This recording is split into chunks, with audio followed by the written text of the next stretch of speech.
Hello and welcome to the Eastern Front. My name is Elber Rohaj and I'm a senior fellow at the American Enterprise Institute. I'm joined by my friends Giselle Donnelly. I'm also a senior fellow at AEI. And Julia Joja with the Middle East Institute, Georgetown, and George Washington Universities. On our podcast, we talk about the many challenges to European peace and security that have erupted along a line running from the Baltic Sea to the Black Sea, the Eastern Front, and about why those matter to the United States. Our special guest today is Sam Scove, who's a staff writer with Defense One. He is a very recognizable name from a number of other publications as well, including The New Republic, Mother Jones, Radio Free Europe, Radio Liberty. He was reporting for a long time from Kiev and from across Ukraine. We are thrilled to have him with us. If you enjoyed this episode, please consider subscribing, rating, and reviewing us on Apple Podcasts, Spotify, or wherever you get your podcasts. Thank you. Been a lot of news since we last convened for a recording of the Eastern Front, not least the Macron trip to China, the leaks that supposedly revealed a slightly less than fully optimistic picture of Ukrainian defenses and their ability to push the Russian invaders back. I'm not sure where to begin. Maybe we should start with the leaks themselves. Julia, Giselle, if you have any thoughts on, how we should be reading these, how much credibility we should attach to what's being sort of reported, and really what the sort of relevant policy angle is going from where we are supposedly, if we take these leaks at face value. that's a really difficult question. The leaks were slightly out of date, or the information was 6 weeks or a month older, the assessment or whatever. By the same token, it was broadly consistent with some opinions that have come out of the Defense Department and the military senior leadership.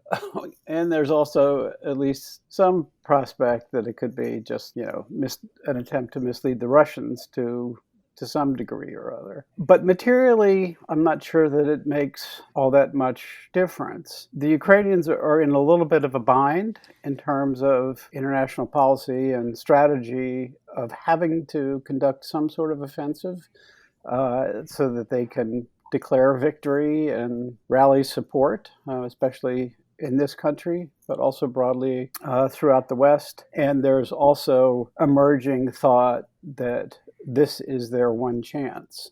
So if you're Ukrainian, I think there's a little bit of a so what factor. And at the same token, a simple reading of the battlefield as it is means that there are only a really handful or a limited number of places that the Ukrainians would want to attack. And the amount of resources that are available are also somewhat constrained based upon the transfers of weaponry that have happened up until this point and the amount of training that could be accomplished.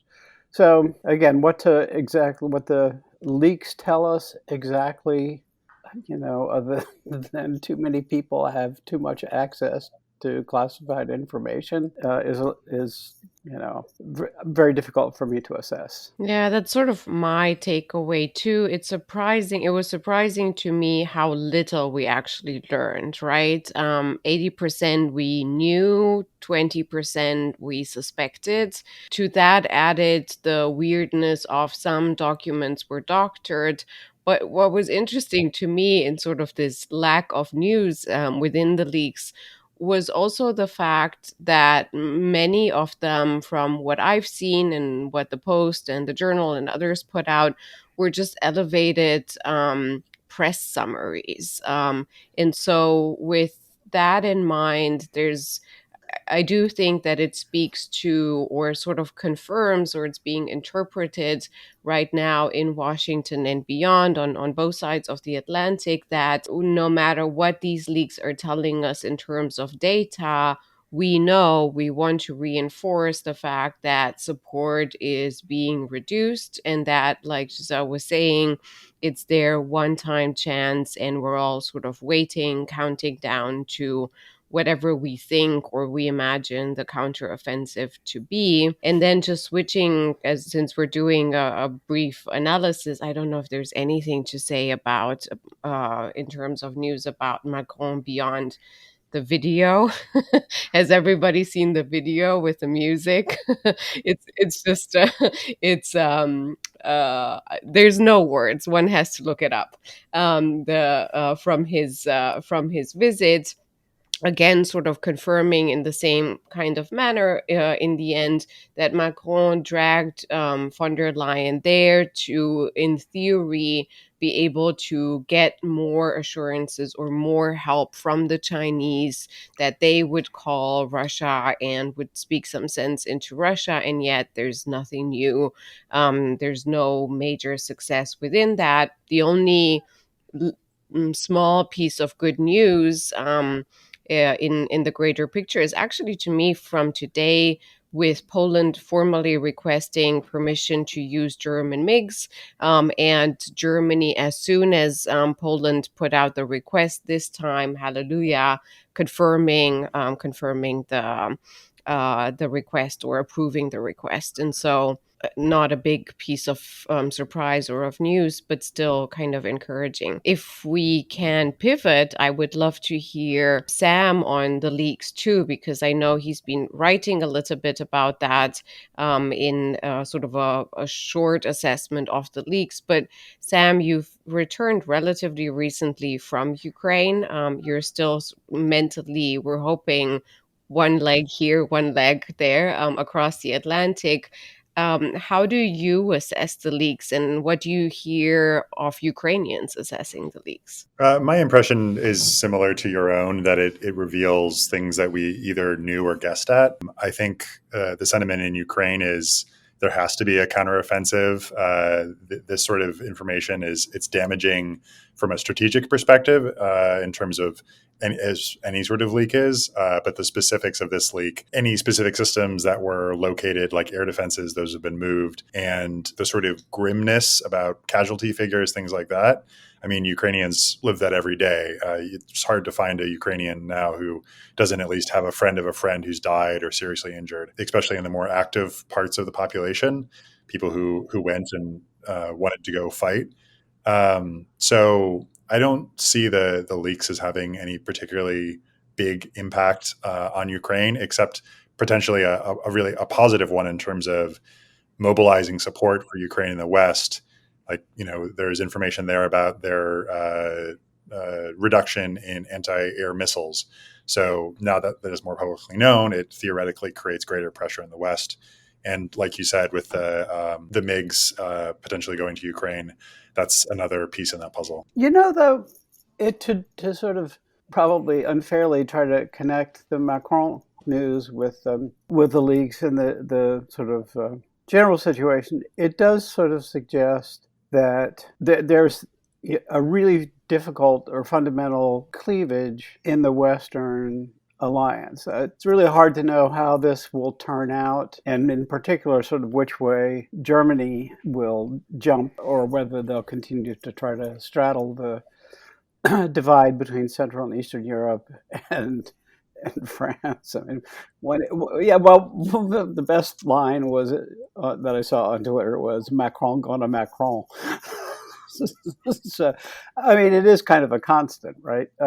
But it certainly can only encourage, not like Putin's going to give up tomorrow or anything like that, but it reinforces two sets of beliefs. One, that there's a reason for him to keep fighting in Ukraine, and to the degree that France is sort of, this is an oversimplification, suggesting that it's possible to jump from one set of allies to another set of allies is not a good signal. The other sort of data point I would connect was the story about Viktor Orban enumerating the United States as a major enemy. So this sort of devolution of the world into blocks seems to be, I think, just an effect of the Ukraine war more broadly, but this might be a new stage in that. Sam, unless you have a sort of immediate reaction to that, I still think that what is central is what the United States does, just because of the absolute sheer size of the assistance that we've provided the Ukrainians with, and the fact that there is no substitute for it. And there the sort of Putin calculation that he just needs to wait until we get distracted, until there are other things happening in our politics, might not be a completely wrong-headed one. And I would hope that maybe these leaks will create a bit of a pressure, politically speaking, a greater sense of urgency. I mean, after all, a year from now, Biden will have to defend his record on Ukraine. And if we already know that, the whatever, for as long as it takes approach is not enough to sort of guarantee a Ukrainian victory, it will be very hard for him to defend that policy, especially if it doesn't really lead to a Ukrainian victory. But I haven't seen any evidence of actual sort of policy changes happening. Maybe there is stuff to be watching out for. I mean, Sam, you are a reporter who's been writing about this for a living. If there are sort of like any sort of headlines we should be watching out for, let us know. Yeah, it is a little troubling. I mean, for instance, like in the recent funding for the Army, for the various DoD funding that was just passed, they're still doing supplemental funding for Ukraine. It's not written into large portions of the standing U.S. defense budget, and we are still having these discussions about, do we send cluster munitions to Ukraine?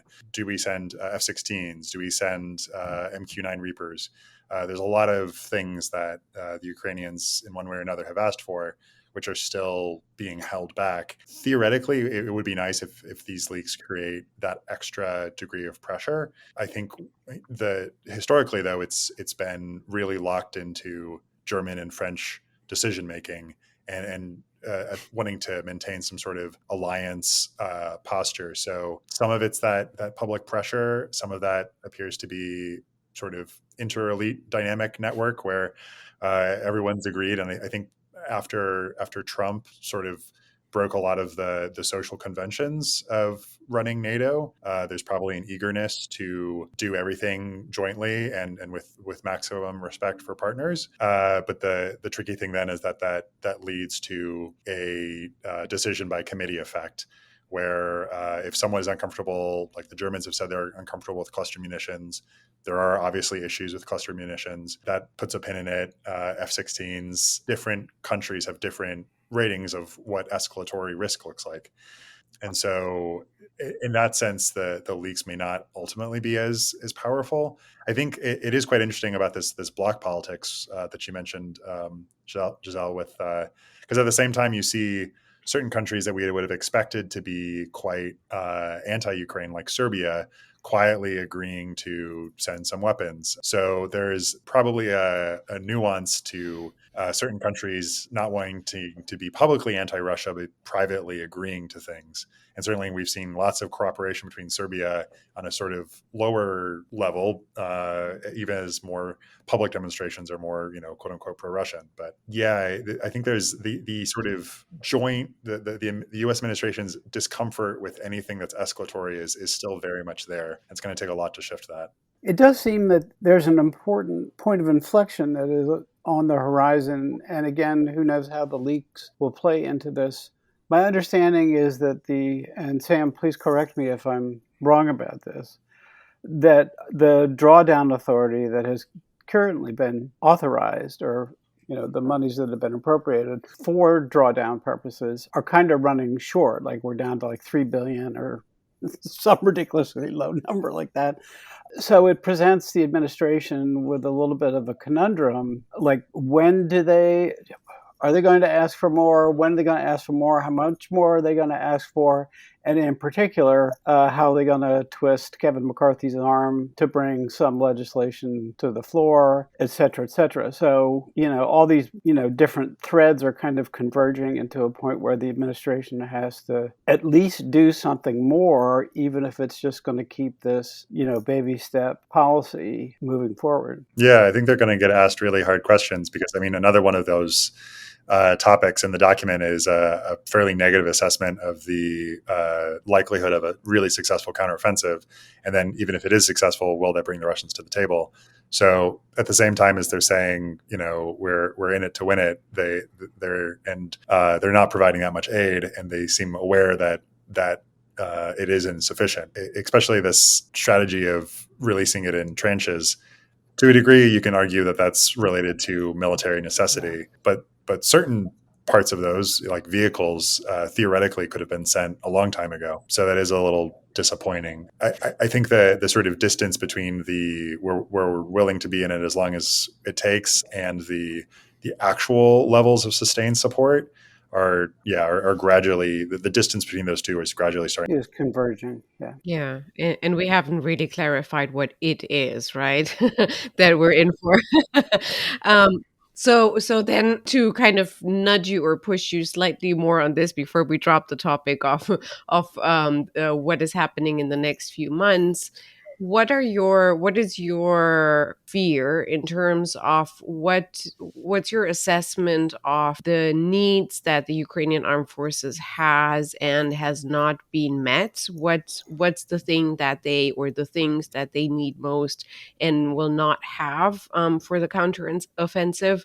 And how do you, beyond the leaks, but spending a year or longer in Ukraine, recently coming back, how do you assess the chances of a successful counteroffensive? What are you hoping for the next couple 3 months? Within that broad assessment, one of the things that's a little hard to know, just because Ukrainians are much better at operational security than anybody else, is sort of how much weight do we think they'll be able to bring to bear, because it's been such a animal farm of systems that they've had to integrate. There was a story the other day, sort of very touching one, about Ukrainians have trained on the Challenger, sort of waving goodbye to their British trainers being sent back to. But just to maybe lead the witness a little bit, the best analysis or the most positive analysis that I've heard is that the Ukrainians might have about 9 brigades worth of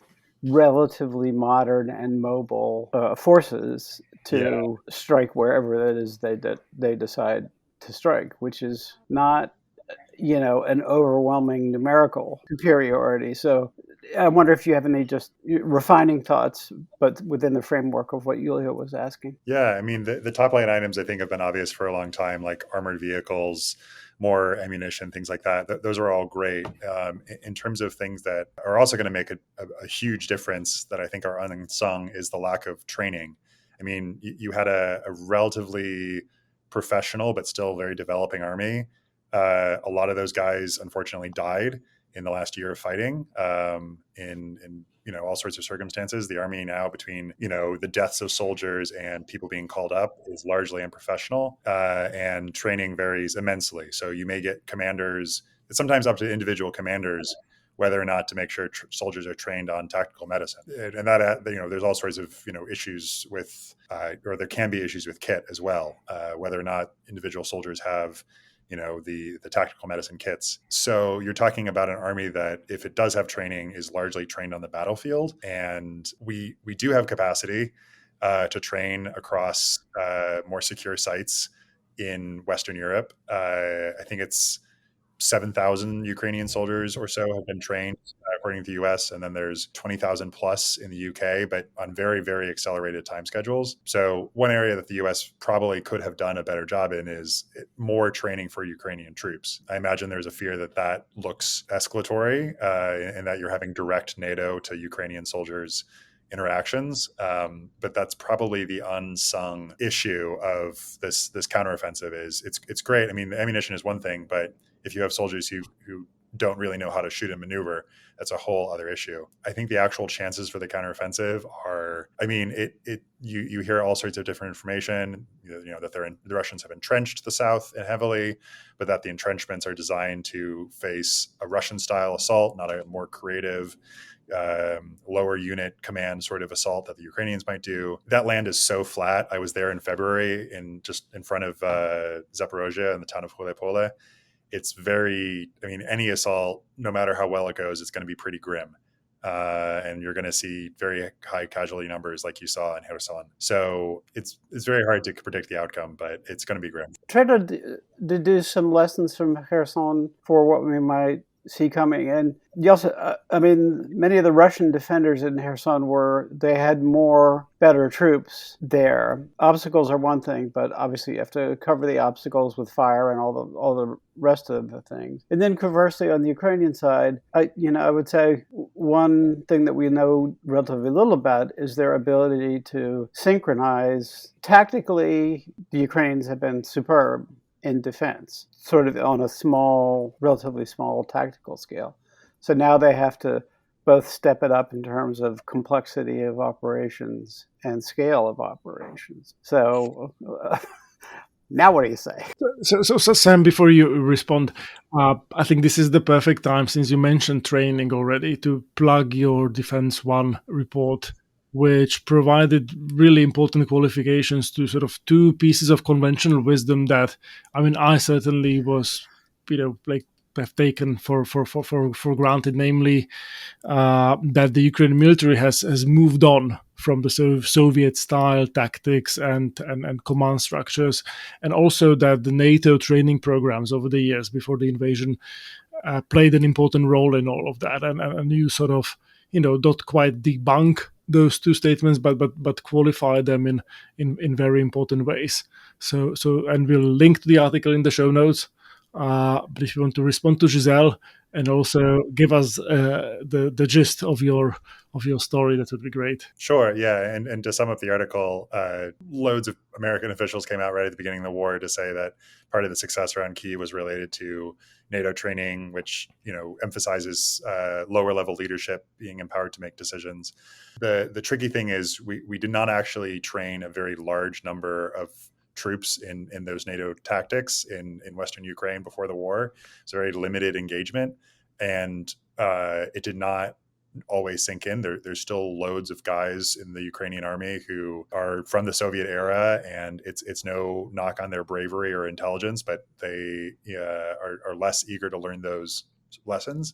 And then another factor is, in this huge army, if you're calling in officers who are former reservists, you might have a guy who was in his 50s and his last command as a major or captain was before the Soviet Union collapsed, or before 2010 2011 when U.S. engagements with the U.S. started to come into play. And so the idea that like Ukraine is a super high tech NATO army where every NCO has a lot of power is just, it can be true, but it's not systemically true.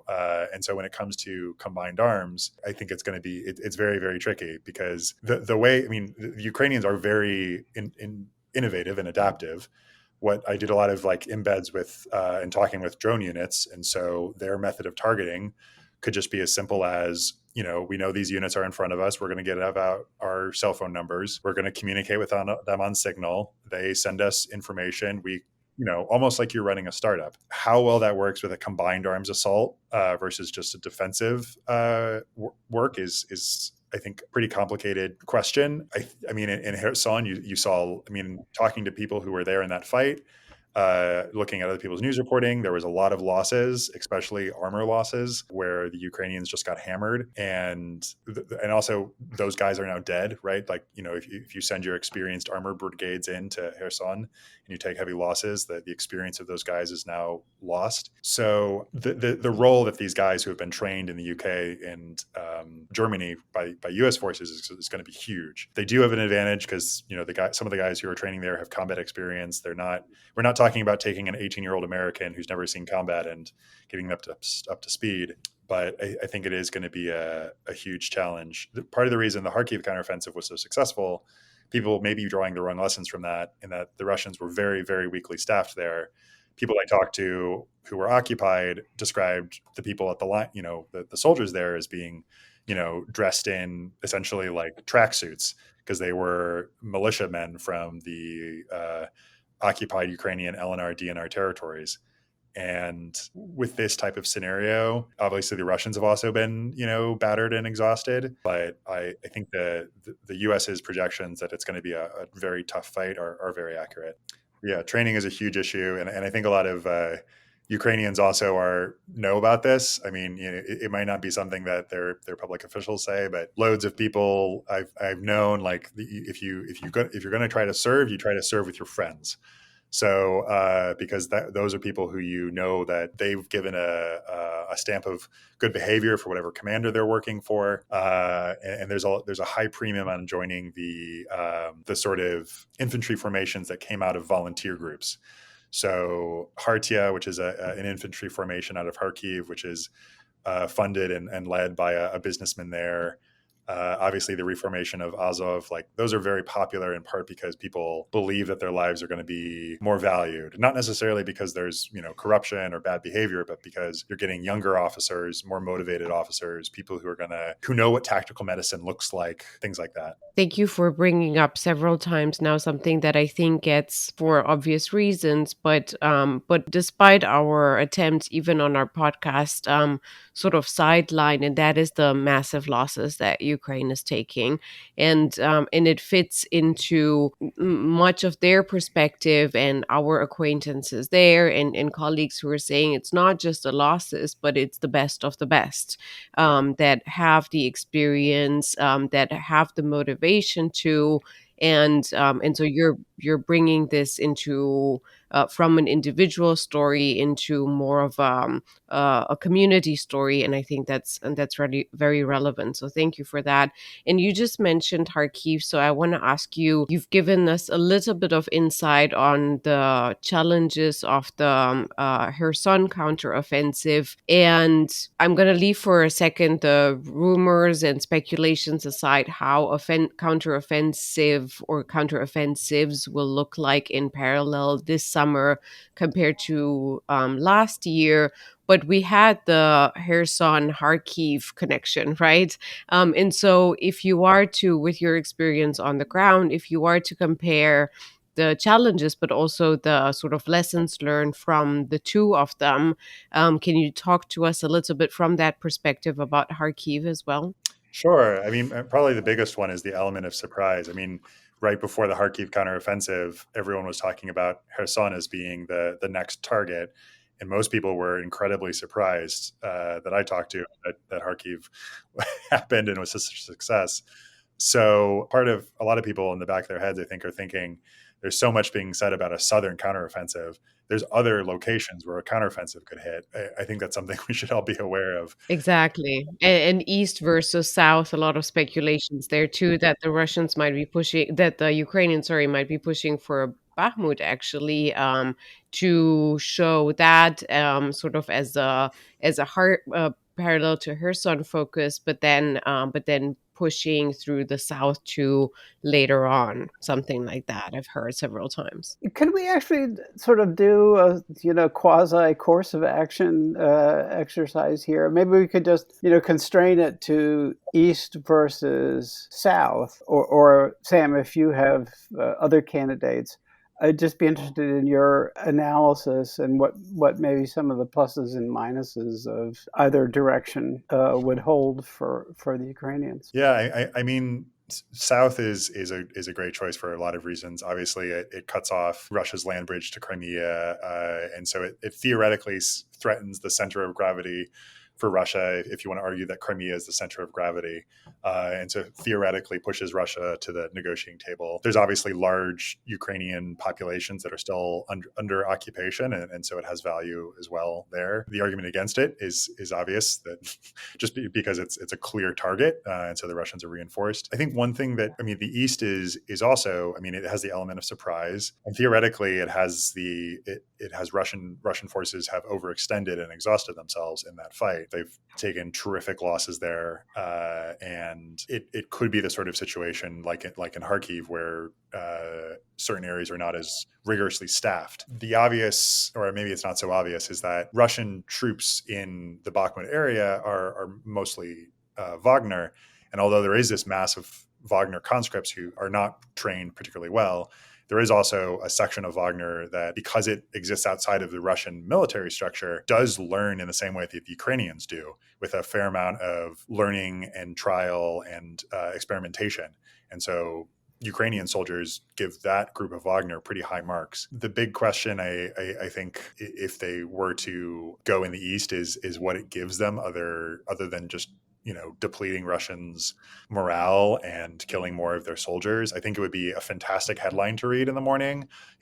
Ukraine's roll the Russians out of Bakhmut. But I think the tricky thing is, what is like Russia's center of gravity? What really ends this war?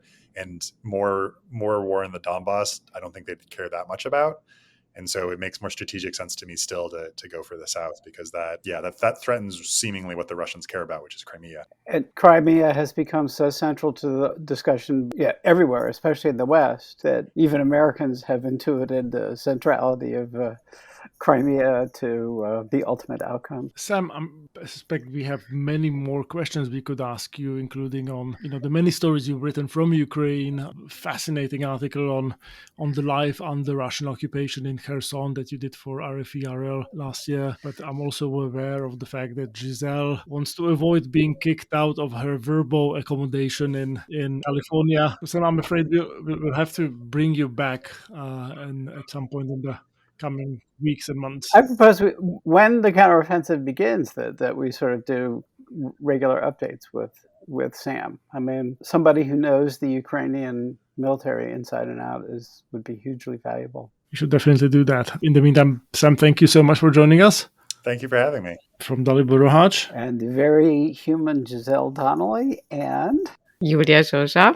Thank you for listening to The Eastern Front, a podcast dedicated to security challenges that have erupted along the line from the Baltic Sea to the Black Sea. You can find more episodes and additional content on our website, aei.org, on Apple Podcasts, Spotify, or wherever you get your podcasts. Please do get in touch with us on Twitter using the hashtag EasternFrontPod, written as one word. And don't forget to sign up for the Eastern Front's newsletter through the link included in the show notes for more content from the Eastern Front. If you enjoyed this episode, please consider subscribing, rating, and reviewing us. Thank you, and goodbye.